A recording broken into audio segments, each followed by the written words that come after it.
podcast. Here we go. Hello, hello, around the block and around the world. This is where we discuss, debate, and deliberate all things diabetes. Representing type 2, my name is Dobie Maxwell. Representing type 1, the vivacious. She's effervescent, always in the know. It's Sami Parker. Dobie and I are excited to announce that we will be attending the American Diabetes Association Step Out in LA this September on the 17th. As you know, I've been walking and talking. We are beyond excited to meet some of you at the Step Out, where we'll be performing a live episode of Just My Type with some special guest involvement, as well as some super exciting surprises. And you can check out our JMT show notes for the link to register and donate, or search American Diabetes Association Step Out in Southern California. Can't wait to see you all there. You know what they say, a walk a day keeps the doctor away. Sami, we are lucky once again, a fascinating guest we have. We trot all over the world. This guest happens to be out on your side of the coast. It's a fascinating young lady. Let's get started. West Coast. We have Emma joining us, and Emma is a family nurse practitioner and lives in the Santa Cruz area. Emma, hello, and thank you for joining us today. Hi, I'm so excited to be on here. Well, we're thrilled to have you because your story is fascinating. Yeah. Now, you are type 1? You're a type 1 diabetic? I am type 1. I've been type 1 for just over 21 years now. Wow. So can you share your diagnosis story with us, if you will? Of course. It's the pretty typical one. Was sick for about 2 weeks when I was in second grade. Flu symptoms, was sleeping all the time, eating a bunch of sugar, guzzling orange juice every day. Went to my pediatrician, who told my mom, take her home and feed her more Gatorade. She has the flu and she's totally fine. And then another week passed. My teachers were noticing I was, falling asleep in class. I was falling asleep at home in the hallways and was just not really functioning very well. Yeah. So we went back. This was pre-Google. My mom didn't know anything about diabetes or symptoms, couldn't Google, frequent urination and tiredness. Went back to the pediatrician and she insisted on more tests, and they did a urine test, I think, and said, send her to the hospital. Unfortunately, I was so hungry, we had to make a stop at Marini's Candy on the way over to the hospital. That's our local candy shop. Yeah. So right before we got to the emergency room, I had a nice big ice cream cone and a bag of taffy too, which I'm sure made everything so much better when we got there. My blood sugar in the ER was in the thousands. I think it was 1,073. Sami, she might be a record holder. We always ask people what their numbers were. 1,073. That is a record holder for sure. You have a comma in it. Yes. Oh, Emma, wow, that's amazing. There's a comma in there. So I spent a few days in the hospital in the ICU and then got discharged. Wow. You think the candy shop's proud of that? You're a one-stop diabetes shop. They have closed a few stores since then. I think that just kind of nudged me over the edge. You could be a spokesperson for them. That'd be great. Yeah. I could. It's real sugar there. That's crazy. We're not making fun of it. We have fun. We don't make fun. But that's an amazing number. I'm sorry. That's a showstopper right there. Yeah. Yeah. So was that kind of your reasoning for becoming a family nurse practitioner, or were you always interested in that? It was. I mean, I was diagnosed when I was 7. I don't know what I was interested before I got diagnosed. Yeah. That was the age of veterinarians and spaceships. Yeah. But after I was diagnosed, I became really comfortable in hospitals and doctors' offices and always had a really fun time going to my appointments. So it was just the natural path to go from being a patient to being a provider. That's awesome. Always been extra fascinated with diabetes and how the body works. Well, it's amazing because our body works differently as people with diabetes. I'm type 2 and you guys have type 1 still. It's like we're all always in an experiment. Was it exercise, what we eat, when we do it, how we do it. So it's an ongoing study, like we're our own guinea pig, mystery experiment. Yeah, so true. So rumor has it, you made a trip up to Canada for insulin. And I don't know anything else other than that framework of the story. So if you could fill in all the missing parts and details and the motivation behind it and all of that, I would love it. And I'm sure our listeners would too. Yeah, this was February 2020. So had a little bit of a foreboding right before the pandemic hit too. I had just started a job that September, had new health insurance, wasn't quite certain and confident on how everything was working with my insurance. All I knew was I had a really high deductible. I think my deductible is still like $5,500. So that's a lot of money to shell out before insurance starts covering things. And so without diving deeply into prescription coverage versus medical coverage, I just decided to do the easiest thing in that situation, which was to travel up to Canada. I got in contact with Right Care Alliance. I think they're based out of San Francisco as well as DC, if I remember correctly. And they had recommended a pharmacy called Mark's Marine Pharmacy. And they're really close to the border of the US-Canada border. And they actually ship insulin and many prescription drugs. But I wanted to kind of see things before I decided to have them mail me insulin. Yeah.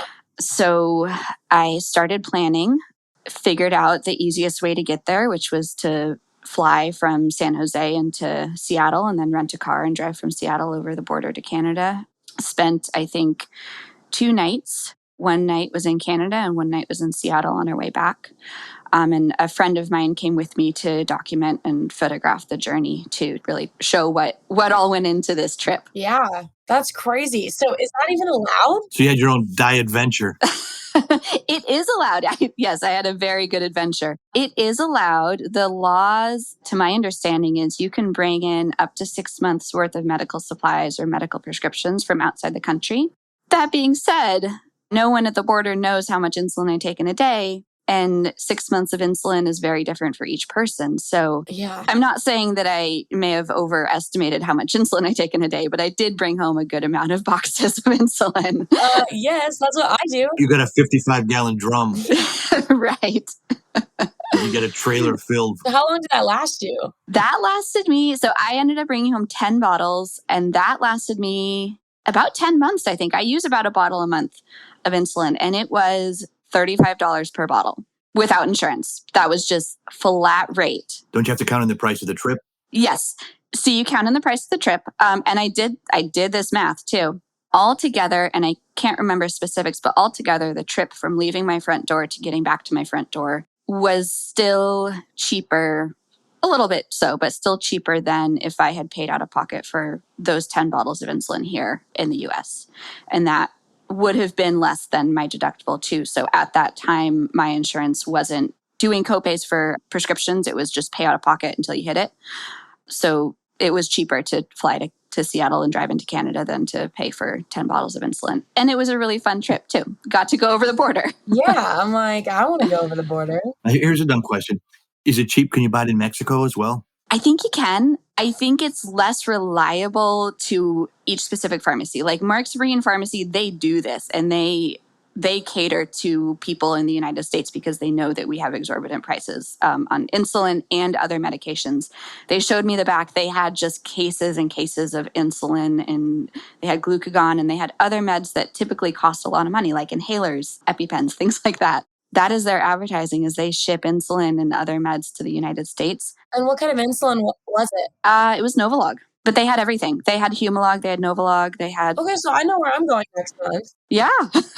Like, yeah. Canadian diabetes outlet, eh? I'll be going to Canada. I think it was Novo Plus or something. It had a different name, different brand name, but it was Novolog. It worked well. There was no difference. Wow. Well, in your opinion, Emma, why do you think prices are so high in the States? We did another episode recently with somebody in Great Britain in the UK, and he's a doctor over there, and he was talking the same thing, how he can't believe how the prices are high. He doesn't pay a penny there. Why do you think we get stuck with it here?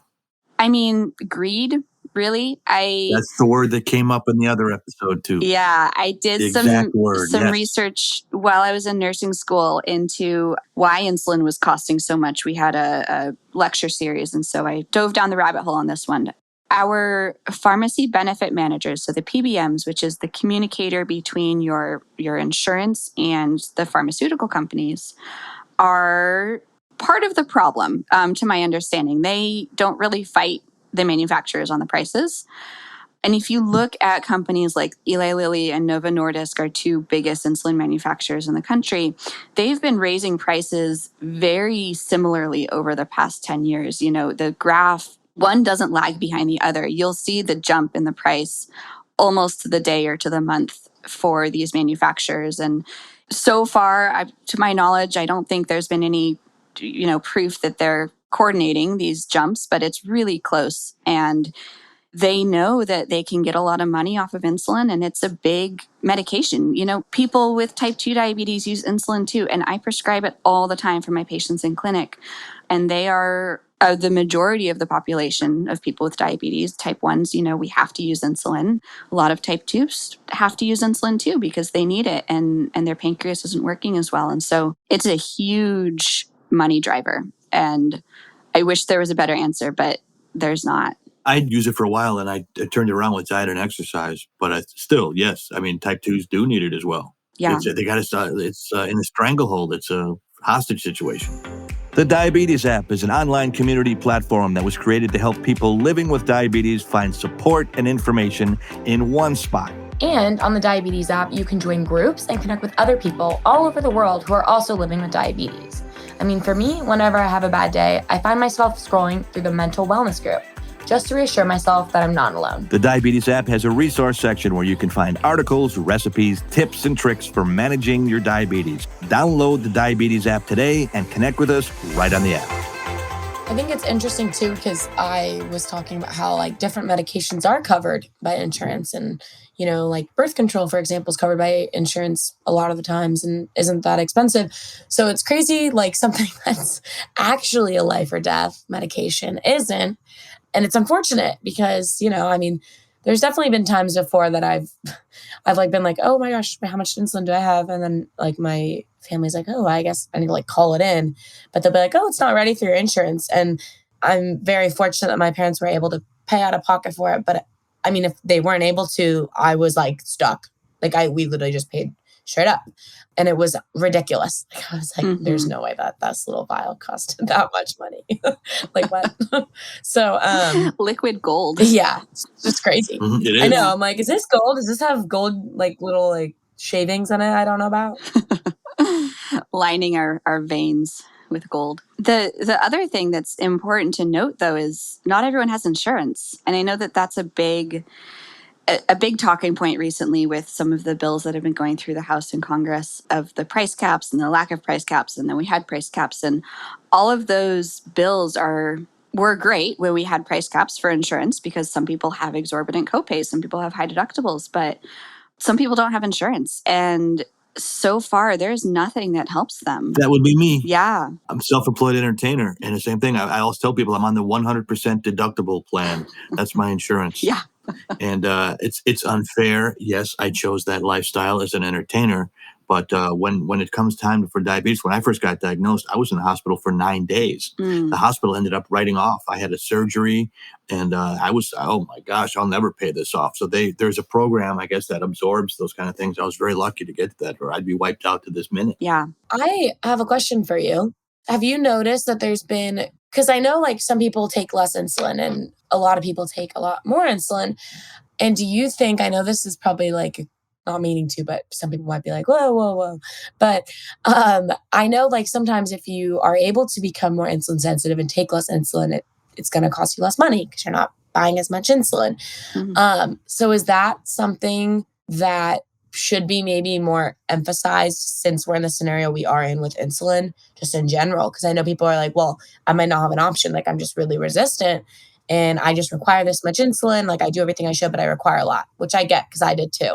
But I feel like there should be more than emphasis on becoming insulin sensitive so that you're using less insulin and not having to pay as much. I don't know. Is that something that comes up a lot when you meet with different diabetics or no? Yeah, it is. And it's super helpful to a degree. I know y'all had Mastering Diabetes on quite a while ago, but they are fantastic at tapping into that insulin sensitivity. And there's obviously lots of different ways to do that through diet, through exercise. And it's definitely something that, at least as a healthcare practitioner, I focus on in my appointments and make sure that we're tapping into that as much as we can. And it's also requires a lot of work. And some people have the time and the energy and the ability and the money and the privilege to do that, and some people don't. There's also medications we can use to increase that insulin sensitivity. There's a lot of medications we use for people with type 2. We can also use for people with type 1, off-label, obviously. But yeah, focusing on increasing insulin sensitivity as much as we can is really helpful. Yeah, so I know that you're vegan, right? Because I'm plant-based. Yes. And so I had found that out from Mastering Diabetes and Robbie. But I'm curious, like when you are then meeting with people, if they're not like a vegan, what typically are your 3 like recommendations on how to become more insulin sensitive? Like if you gave them 3 things, and right now, like you were giving Dobie 3 things, what would they be? First thing would be meat. No, I'm kidding. Yes. I am not plant-based. I'm cow-based. That is number 1, is you don't have to go 100%, but decreasing the amount of saturated fat in someone's diet will inherently increase their insulin sensitivity, because those saturated fat molecules, once they're in your body, act as a physical barrier between the cell and the insulin, whether that's insulin you get or insulin your body's making. So have your steaks, but also make sure that you're getting lots of fiber and decreasing the amount of saturated fat overall in your diet. And get your heart rate up. Honestly, there's only 2 recommendations. Get your heart rate up too. Whether that's through walking, I know the American Heart Association recommends 150 minutes of exercise a week, which is 30 minutes 5 times a week. But I usually start by asking people what they're doing for exercise already and try and increase that by 50%. Because if you can get blood flowing through your heart and through your vessels, that's going to help a lot with insulin sensitivity too. Mm-hmm. What I like to do is walk through bad neighborhoods with money sticking out of my pocket. And then people come and approach me and I have to Let them run. chase you. Yeah, gets my heart rate. I like to run across the freeway. That's a good way to get the heart rate up. That's a good one, Dobie, just running across. Just spike it as much as you can. Watch a horror movie too. That's a true thing too. Look at the deficit. No, I was telling Sami, doing this show, Just My Type, has changed my lifestyle, because I'm right now, as we're recording this, day number 125 in a row of walking 10,000 steps or more. I walked 14,000 today, 17,000 yesterday, and it has changed my entire life around. And I was a lump. I tease about it all the time, but I didn't do anything. And now exercise is the first thing I do in the morning. It is a part of my life. It is like the 11th finger. It is never not going to be part of my life. And I'm not saying that to brag, but for talking to people like you and Sami and our team here at JMT, we want to change all the diabetics. There's 37 million in America alone, and we want to change everybody's life. That's a big goal, but we all need it. So without getting on the soapbox, I think it's very important for all of us, type 1 or type 2. Way to go. Yeah. I notice a difference. Yeah. If I exercise in the morning Oh my gosh, versus yes. not, I need more insulin that day and the next day. It's huge. It's really helpful. Yeah, it changes it for like up to 48 hours. I mean, Yeah. I honestly think it makes an effect for 72 hours. But what is your thought on, and I'm just curious, so I know you have a diabetes alert dog. How has that impacted your blood sugars? I'm just curious because I really want one. I'm trying to wait because my dog, she's a little old right now. She's 17, so can't have a new doggy in the house, and her time is coming, unfortunately. But I really want a diabetes alert dog, but I'm curious and I've never really got to talk to somebody firsthand. So what would you say has been the biggest blessing as to having one, and also kind of like, I don't know, just how your dog has impacted your life? So I was placed with Fleur. She's a little black lab who just poked her head up when she heard her name about 8 years ago. She came into my life because I was having a lot of lows and I wasn't recognizing them. So I was having that hypoglycemic unawareness. I would, be walking around at 40, no big deal, and came into a lot of scary situations because of it. She, in those first few years, did an amazing job at keeping me from going low. Honestly, she was like on top of me nonstop whenever my blood sugar would start to drop. And with that, she's helped. Lick or bark? Neither, actually. She paws me. So she'll walk up and put a paw out like she's doing a handshake, and has, on occasion, put her paws on my hand when I'm about to drive, or try to get my attention from the back seat too. But that's another story. She's helped me get my low senses back. I can feel when I drop low now, which is amazing. And she is a fantastic safety net when I'm at work and seeing 20 patients a day in my clinic. She's sitting under my desk, and if she's sleeping away and snoring, I know I'm probably good for the next 20 minutes. But if she's moving around and getting up and looking at me and just being really unsettled, I keep a closer eye on my blood sugar. And if necessary, she'll alert me. She'll alert my medical assistant. She knows who to go to if I'm not available. And so she just makes it so I don't have to think about it at work, which is incredible. Yeah. That's how we do it here in the show. If I'm sleeping and snoring and Sammy's, we know the show's going okay, she's taking it over. So I'm kind of her diabetic alert. Dobie goes, Sammy. Something smells weird. I put my paw in her hand. Oh, that's No, I'm always curious because I think something that I was always like, oh no, is when she came to you, was she already technically a certified diabetes alert dog, or did you guys go through the training together? She was. So she came from an organization in Concord, California called Early Alert Canines. They take career change dogs. So they take dogs or donated to them from Canine Companions for Independence and Guide Dogs. So the two larger service dog organizations who have, for any reason, failed out of their advanced training. Fleur was deemed to be too excitable to be a dog that was helping someone with a wheelchair or being a hearing alert dog. But she had a really good drive and work ethic. And so she was passed on to me, or passed on to Early Alert Canines, who trained her for diabetes. And then I jumped in at the end of that training, and they had a team training session with me for her. And they usually train about 4 or 5 teams together, teaching them how to interact with the dogs. That's so cute and special. I love it. You probably have such a cute little bond. Yeah, she's a sweetie. I'm like, oh, Dobie and I have that. Just not want to. Yeah, I'm a sweetie too. You wouldn't know what to talk to me on, but off camera, I'm kind of nice. Off camera, Dobie's. This has been fun. Our time is coming to an end, as it always does, and we do appreciate you joining us. Really enlightening. Do you have any more trips planned? You can do this again. I've been thinking about it, not currently, because I finally figured out my insurance and figured out the best way to do this. So my insurance is now covering insulin regardless of deductibles. I have the $30 copay, which is amazing. But it's always an option and always in the back of my mind. And I would jump at an opportunity to travel up to Vancouver again because it was just beautiful. Might want to see a hockey game, have some maple syrup delivered, make it a business. Exactly. Well, we have a question of the pod, and the question of the pod is, what is your favorite breed?